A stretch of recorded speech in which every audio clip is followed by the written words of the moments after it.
Bhagavate Vasudevaya. Om Namo Bhagavate Vasudevaya. Om Namo Bhagavate Vasudevaya. Hare Krishna, Bhagavad Gita as it is. Chapter 8, text 4.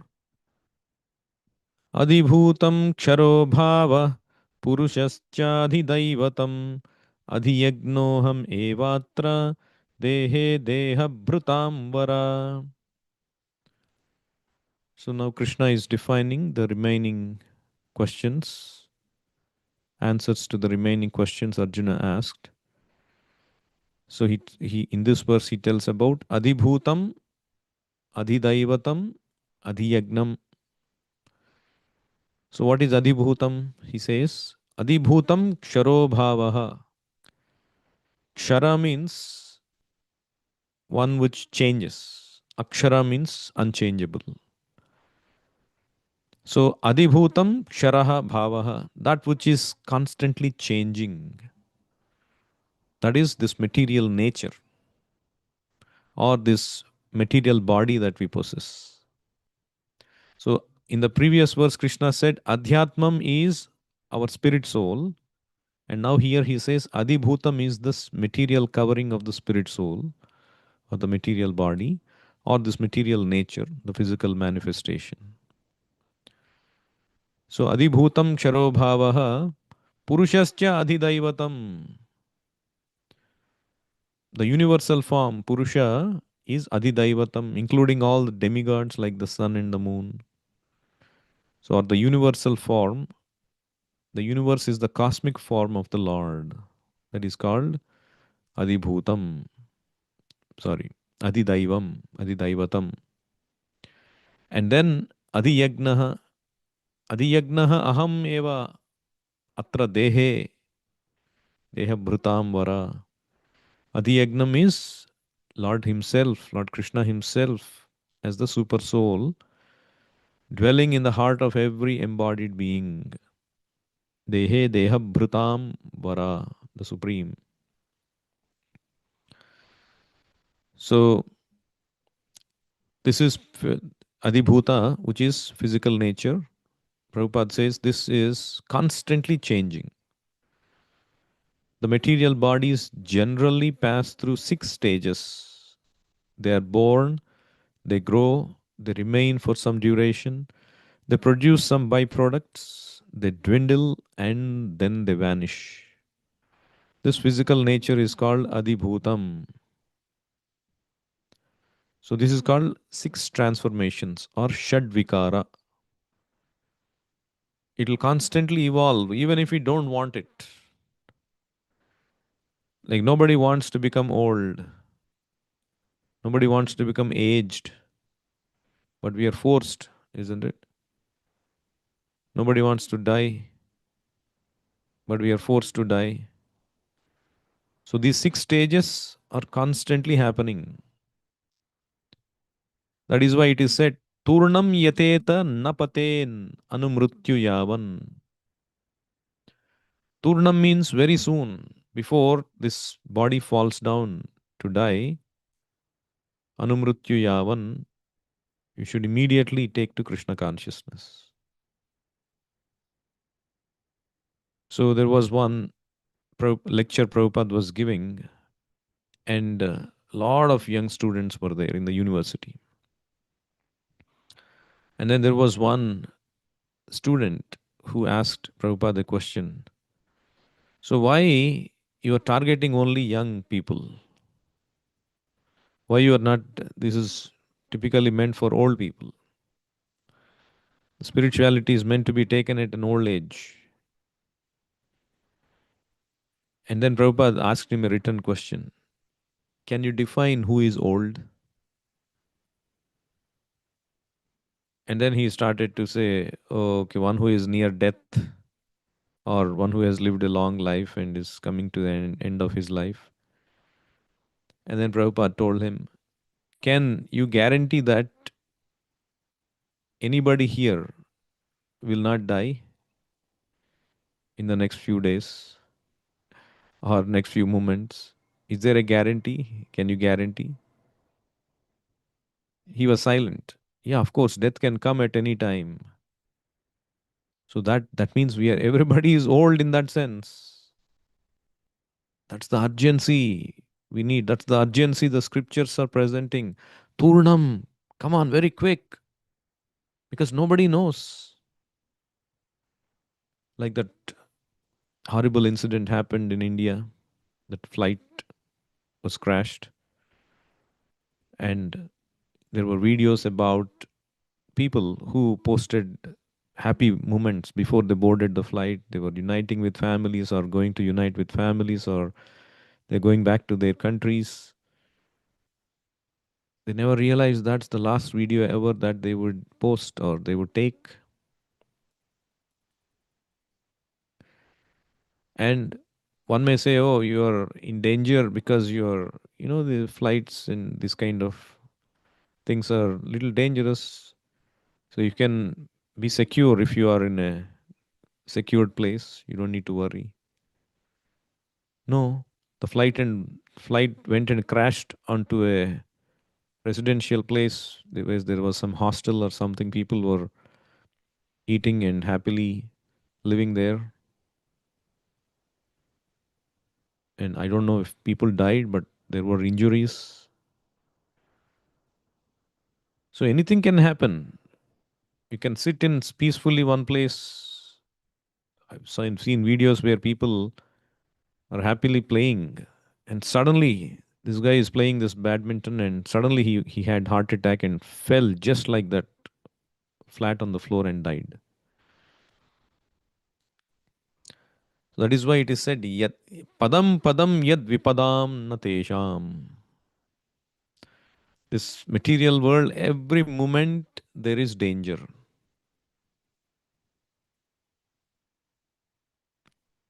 We don't know what is going to happen. At least in Parikshit Maharaj's case, he was cursed to die in 7 days because his son felt, oh, how impudent this king, how dare he? He garlanded a dead snake on my great father. The father didn't bother because I did not respect the king, and he was hungry, and these things are bound to happen. It's okay. He left it. But the son became very upset and he wanted to show his prowess, the assets that he had built, spiritual assets. He said, I'm now cursing that this king will die, this Takshaka snake will come and bite him in 7 days. And the king got to know that curse. Actually, it is said Parikshit Maharaj was very powerful, that he could not retract, he could counter that curse. But he did not do that. He took it as Krishna's indication that time has now come to wind up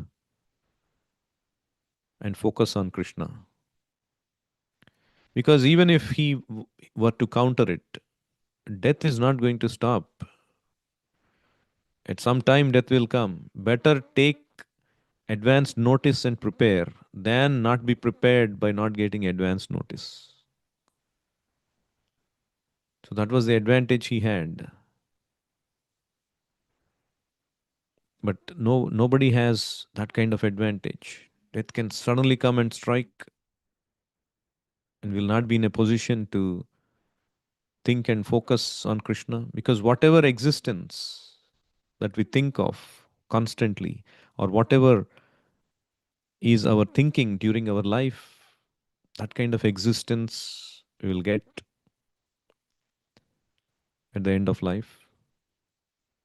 Yam yam vapi smaran bhavam tyajatyante kalevaram tam tamevaiti kaunteya sada tadbhava bhavitaha.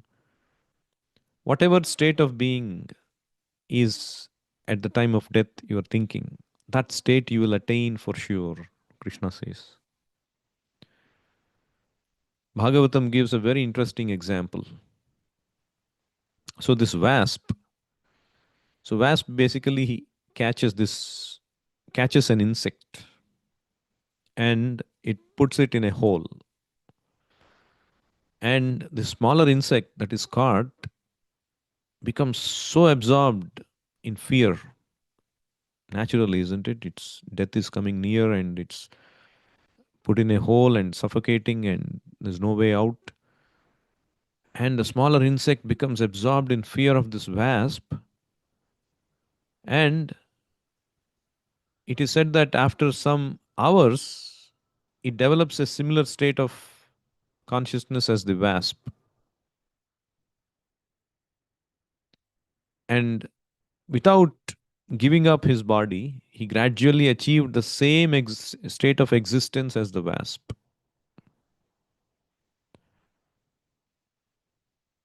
So Bhagavatam says, one achieves a state of existence according to one's constant meditation, concentration. If you give your mind to someone, either by envy or affection or even fear, you will become like that person. So we have to be careful. Don't let your mind go here and there. Give it only to Krishna, to the spiritual master, Chaitanya Mahaprabhu, like that. So one has to make that a habit, sadhana bhakti. Labdhva sudurlabham idam bahu sambhavante manushyamardhadam anityam apiha dhiraha turnam yateta paten anumrityu yavan nishreyasaya vishaya khalu sarvatah syat. This body is attained after many, many births. In all these other lower births, Vishaya khalu sarvataha. Vishaya means this sense gratification is available in all the forms. But only in human form you can become perfect in spiritual life. Don't again fall for this sense gratification. So somebody pointed out something very interesting.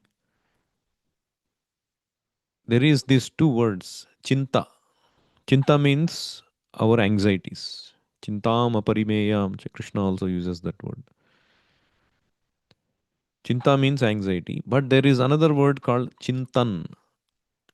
Chintan means only N added at the end. Chintan means thinking or meditating, particularly chintan of Krishna. So, one who is practicing Krishna consciousness, they don't do chinta, but they do chintan. Chinta means worry. We don't worry about anything. The devotee doesn't worry about anything. As soon as there is some worry, he starts chintan, meditating on Krishna's names, Krishna's form, Krishna's pastimes, Bhagavatam, Bhagavad Gita. So we carry on with chintan, devotional service, and don't worry about chinta problems. So there was one such couple like that. There was a sage and his wife. They were engaged in Krishna Katha, but there was so much disturbances from other people, neighbors, society. So they requested the Lord to convert them into pigeons so that nobody disturbs them and they can go on continuously hearing and discussing about Krishna Katha. So this pigeon couple was sitting on the branch of a tree and engaged in discussion of Krishna Katha. So people didn't know their language, and so there was no disturbance. Nobody knew. Nobody goes to the pigeons. They are doing their own thing. Nobody will bother. But then there was this hunter. He came under the tree to take rest. So when he was resting, he noticed these two pigeons. He thought, let me kill them first, secure my food, and then I'll take rest. And then he prepared the bow and arrow and was targeting at them. And these birds, they saw this. But the male pigeon said to his wife, don't worry about this. Let's continue our chintan. Let's continue about Krishna Katha. Krishna said in Bhagavad Gita, Name bhaktah pranasyati, kaunteya pratijanihi, name bhaktah pranasyati. O Arjuna, declare it boldly that my devotee never perishes. So Krishna will take care of us. So they continued their Krishna Katha. But then they looked over the sky, and then there was another danger. There was this vulture which was ready to catch them. So if they try to fly away from the hunter, they'll become a prey to the vulture. So up in the sky, vulture was soaring around, and on the ground, the hunter was waiting to kill. Still, the male pigeon was not disturbed. But the wife was a bit scared. But somehow or other, they took shelter of Krishna and continued chanting his names, thinking about him. And so, what happened? It so happened that a serpent came from the trunk of the tree and it bit the leg of the hunter. And so, he was about to shoot the arrow. And because he got bit, the arrow was released wrongly in such a way that it went and killed the vulture. And the hunter was also killed. And in this way, the pigeons were protected. See the arrangement of Krishna. Actually, Krishna is protecting us every second of our existence. In your own lives, you might see, oh, that was a close shave. Oh my God. While driving, oh, I dozed off. And you get up and you could have hit something dangerous. You could have fallen into something. So many things devotees keep telling me. It was a disaster if the car was about to hit us. But somehow we escaped. And I was about to take the right lane, and thank God I didn't take, and there was a car whizzing past at 100 miles per hour. I don't know why I did not take the right turn lane. So like that, many, many things have happened. So Krishna is constantly protecting. That is why we don't know. Krishna constantly gives these reminders, these warnings. We have to be ready. So we do our part, and Krishna will protect. He does his part. He wants us to focus on what is the most essential thing, not to get deviated. Of course, it is not to say we should not do our duty to protect ourselves. We should. The story is to just illustrate that our primary thing we focus on is Krishna consciousness while doing our duty towards our material life. Not that we should neglect it. Of course, if one is like Prahlad Maharaj, he just completely depended on Krishna. He didn't even try to protect himself. What could he do to protect? He's small child. Big demons are trying to kill him. The important thing is our active principle in life should be how to depend on Krishna, the ultimate protector, how to enhance our Krishna consciousness before death strikes. So the other thing here Krishna mentions is Adidaivam. Adidaivam means the universal form of the Lord that includes all the demigods and their different planets. That is called Adidaivatam. The gigantic universal form of the Lord is called Adidaivatam. It is contemplated by the neophyte who cannot approach the Supreme Lord in his manifestation as Super Soul. The neophyte is advised to contemplate the universal form, whose legs are considered the lower planets, and whose eyes are considered the sun and moon, and whose head is considered the upper planetary system. So, this is the preliminary conception of God. Those who cannot accommodate God as a person, they consider the universe as form of God. Because some people they cannot accommodate that. Hey, how can God be like a person like you and me, who can control this whole cosmic manifestation? It's not possible. So they cannot accommodate that. Their faith has not reached to that level. So for them, this universal form of God is described in Bhagavatam. So Bhagavatam, Prabhupada says this Virat Rupa of the Lord, or the universal form, that Krishna also manifested in Bhagavad Gita, it was not for the benefit of Arjuna, but for the unintelligent class of men who accept anyone and everyone as an incarnation of the Lord, and so mislead the general mass of people. For them, the indication is that one should ask the cheap incarnation to exhibit his Virat Rupa and thus be established as an incarnation.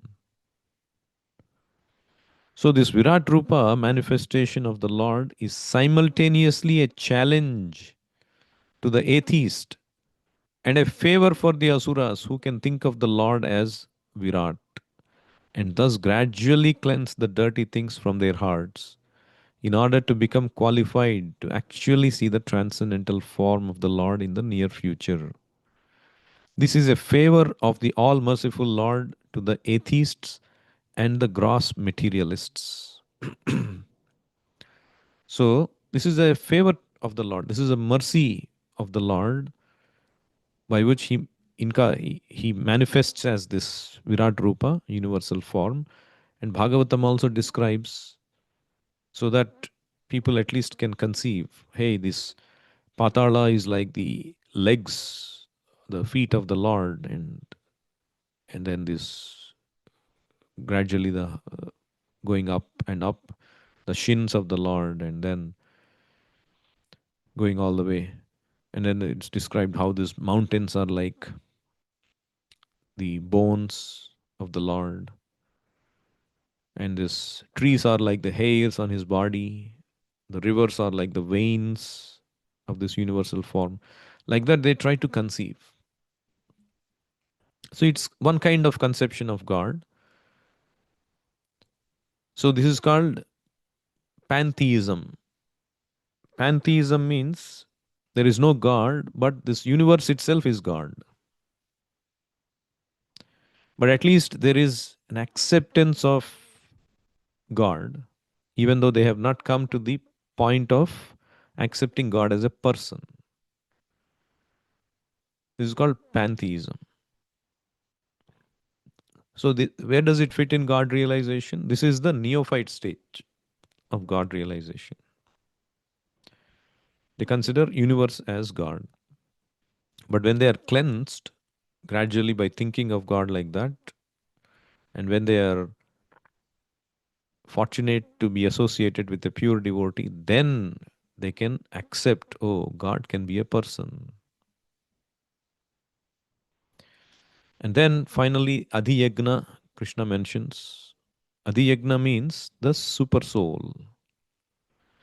The super soul, a plenary representation of Lord Krishna, is called Paramatma or Adhiyagna and is situated in the heart.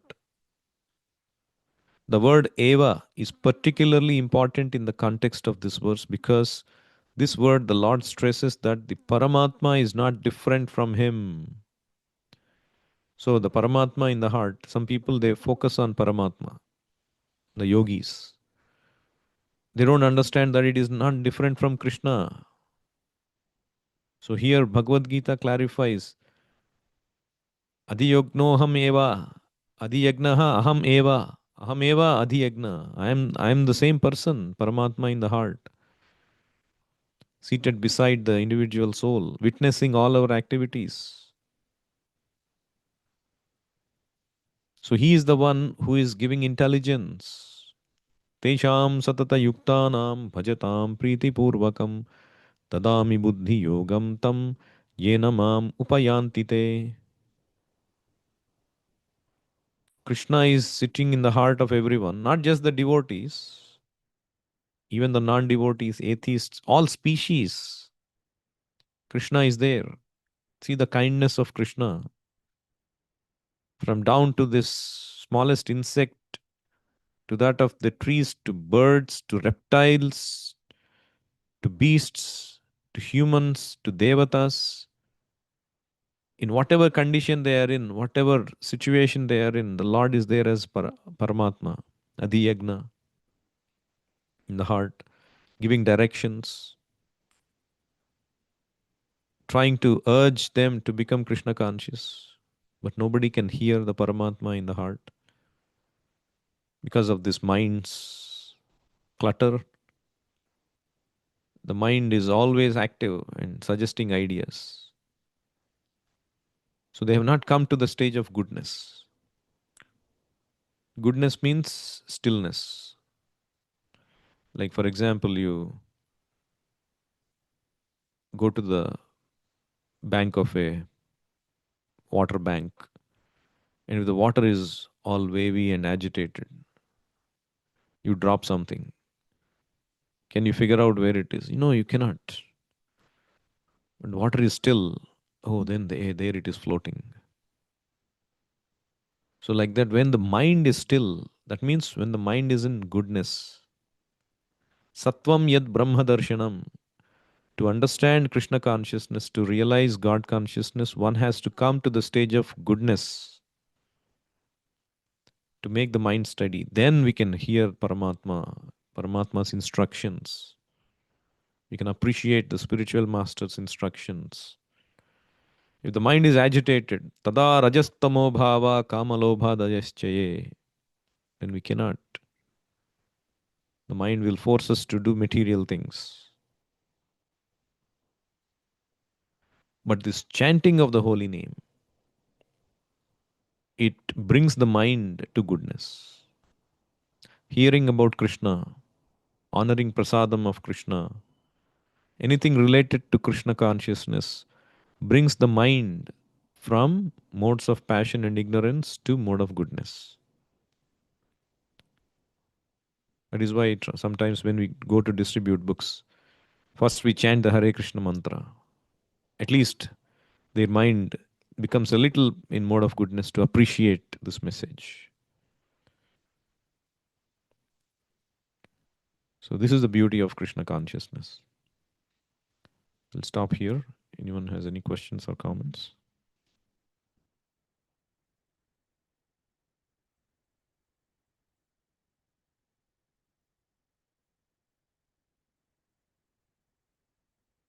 Bhagavad Gita as it is ki jai, Srila Prabhupada ki jai.